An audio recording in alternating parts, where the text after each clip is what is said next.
The cafe was nearly empty when the single dad finally sat down, his daughter asleep against his chest and exhaustion etched into his face. He hadn't planned to eat out, couldn't really afford it, but the cold night and his daughter's quiet hunger had pushed him inside. As he waited for his modest order, he noticed the woman at the corner table. Well-dressed. Calm. Alone. Something about her felt distant, powerful, untouchable. When his food arrived, it was less than he expected. He hesitated, then did something that surprised even himself. Gathering his courage, he approached her table and spoke softly. "Would you want to share the table?" he asked. "It's warmer here. And my daughter won't wake if I stand." The woman looked up, startled. For a brief second, he regretted asking. Then she smiled, not politely, but genuinely, and nodded. "Of course," she said, sliding her chair back. They sat in silence at first. Then small talk turned into something deeper. He spoke about raising a child alone after his wife passed. About working 2 jobs. About nights when kindness from strangers kept him going. She listened carefully, asking thoughtful questions, never once checking her phone. When the bill came, he reached for his wallet, embarrassed by how little was inside. The woman quietly paid and stood to leave. Before walking away, she paused and looked back at him. "Thank you," she said softly. "You reminded me of something I forgot." He didn't know who she was. He didn't know she was the CEO of the largest company in the city. But she would never forget that night, or the man who offered to share his table when he had almost nothing. The next morning, the single dad woke to the same struggles, same bills, same tiredness, same uncertain future. But something had changed inside him. The woman's kindness had planted a seed of hope he didn't know he still had. He returned to work at the small warehouse, stacking boxes and loading trucks. His daughter stayed with her grandmother, and he promised himself he would keep going, no matter how heavy the world felt. Meanwhile, the CEO couldn't stop thinking about the man who asked to share a table. She had been so busy running her empire that she had forgotten what it meant to be human. That night, he had reminded her that power doesn't make someone better, it's kindness that does. So she decided to find him. She searched through security footage of the cafe, checked the staff's memory, and even looked at the faces of customers from that night. It wasn't easy. He didn't look like someone important, and yet his presence had left a mark on her. Days passed. Then, one evening, she arrived at the warehouse without warning. The manager recognized her instantly and led her to the back where the workers were finishing their shift. The single dad was there, sweating and tired, lifting heavy boxes like it was nothing. When he saw her, he froze. His heart raced. "You're the woman from the cafe," he whispered, confused. She walked up to him, and instead of handing him money or pity, she offered him something far more powerful. "I want to give you a job," she said. "Not because I feel sorry for you, but because you reminded me what true strength looks like." His eyes filled with tears, but he didn't ask for more. He simply nodded, stunned by her humility. She extended her hand, and he took it, finally feeling seen, respected, and valued.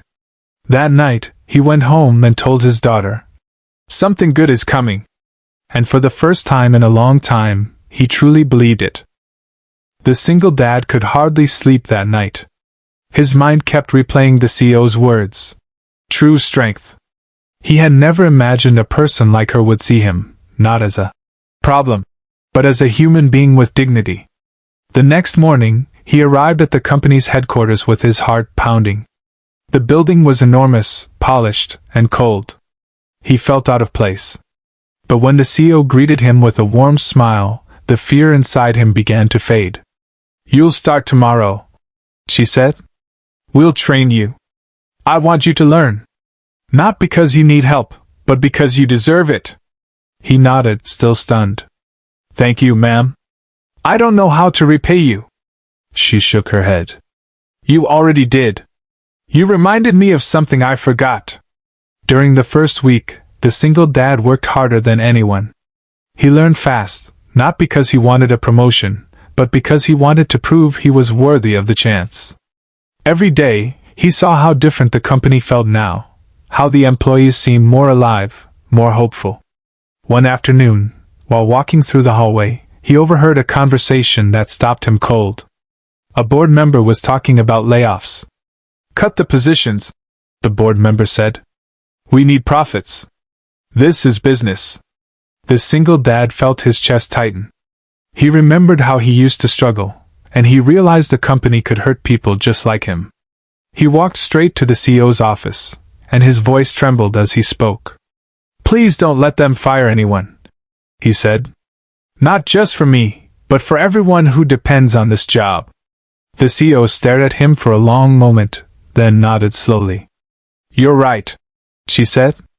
"And I'm not going to let them." She made a decision that night that shocked the entire company.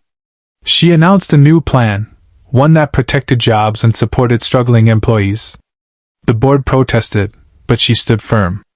Because the man who shared his table had shown her the real meaning of leadership. And she never forgot him. The next weeks brought a new atmosphere to the company.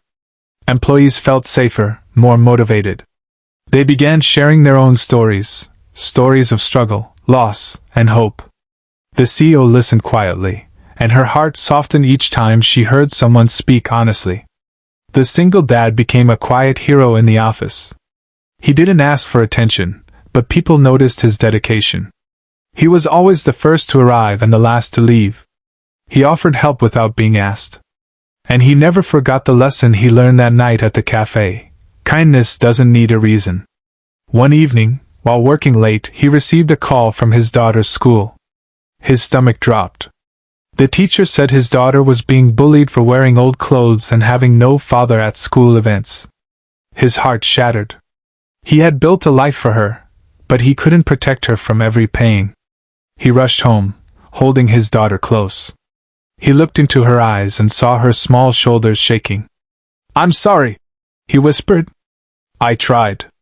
She wiped her tears and said softly, "Daddy, you're the strongest man I know." He smiled through his own tears and promised her he would fix it. The next day, he took his daughter to the CEO's office. He didn't know how to explain it, but he needed help. The CEO welcomed them warmly and listened to his story. When he finished, she stood up and walked to a cabinet. She pulled out a small folder and placed it on the desk. "I knew this day might come," she said. "I want to help." The folder contained a scholarship application, one that would cover his daughter's school fees and provide her with new clothes, books, and even counseling support. The single dad stared in disbelief. "Why?" he asked. The CEO's eyes softened. "Because you reminded me what kindness can do. And because your daughter deserves to dream." He held his daughter's hand tightly, feeling hope return like a sunrise. That night, he realized the world could be cruel, but kindness could be stronger. The scholarship changed their lives. His daughter walked to school with a new backpack and a bright smile. The bullying stopped, not because others became kinder, but because she finally felt strong enough to stand tall. She wasn't ashamed anymore. She felt proud. The single dad watched her grow confident, and for the first time in years, he felt the weight on his shoulders lessen. He began saving money, not just for rent, but for her future. He even started attending night classes, learning new skills so he could do better, not just for himself, but for his daughter. But the CEO still couldn't shake one thought. The night at the cafe had changed her, too. She had built her empire on power, but she had almost forgotten what it meant to be human. The single dad had reminded her that kindness was the true measure of success. One day, the CEO called him into her office. He walked in, nervous, unsure what she wanted. She smiled and handed him a small envelope. "We're launching a new program," she said. "A program to help struggling parents who work hard but still can't make ends meet. I want you to lead it." He stared at her, stunned. "Me?" he asked. "I'm not qualified." She shook her head. "You're more qualified than anyone. You know what it feels like to be overlooked. You know what it feels like to be alone. That's why you can help others." He felt tears rise, but he held them back. He finally understood. This wasn't charity. It was trust. He accepted the offer, and with it, a chance to change more lives. Years later, he returned to the same café where it all began. He sat at the same table and looked around. The place had changed, but the feeling was the same: warmth, hope, and the possibility of a new beginning. A woman approached him and asked softly, "Would you like to share the table?" He smiled and nodded. Because he knew what it meant to be seen. And because he would never forget the night that changed everything.